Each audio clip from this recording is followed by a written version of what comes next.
Welcome back. Now in this video, we're going to be discussing re-imaging the components of your PLR. Now of course, you will be rebranding and re-imaging all of the content that you get in your PLR package so that it enhances whatever your unique selling proposition is for your product and or your business.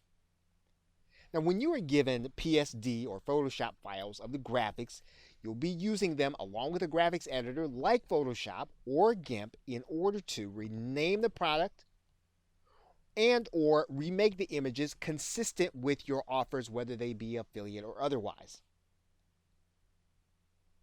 Now when it comes to videos and audios, you can add in intros and outros to make them more consistent with your business or more consistent with the product that you are concerned with.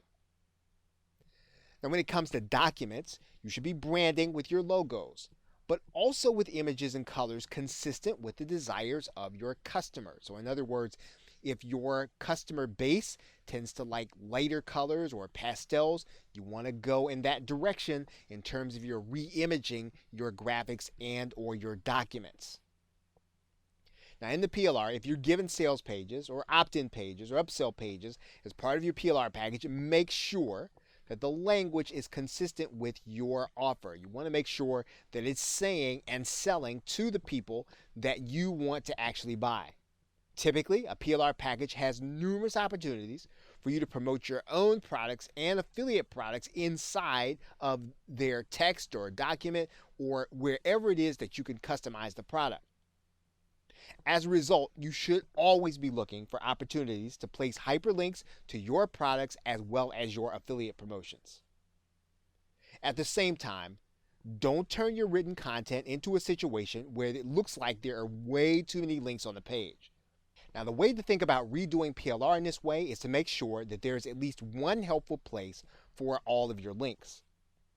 Also, related to this, don't assume that the PLR has the links in place that you want for your customer. Go over the content and remove any unwanted hyperlinks. Now, one tangible way for you to re-image the components of your PLR is to suggest your own resources. In some cases, you'll get a resources guide as part of the PLR. In other cases, you won't.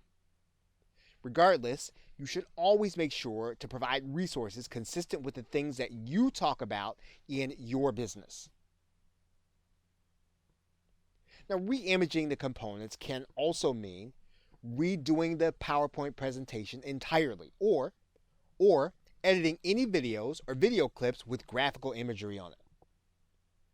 Now, the most important decision is your marketing angle, which should determine what your graphics look like as well as everything else you're going to do with your PLR. Now, when you go over your PLR for the last time, when you're getting it ready for sale or getting it ready for delivery or getting it ready to put before your customer, first, make sure the product looks like it's unique to your brand. Also, make sure the product is unrecognizable as PLR. Third, make sure there's enough value in the product that you would want to buy it. That's even if you're doing it as content. Now, if you can't answer yes to all the above, keep re-imaging your PLR until you can. You want to deliver something that gives your customer a consistent customer experience from everything else they're getting from you. Okay, so with that, thanks, and I will see you in another video.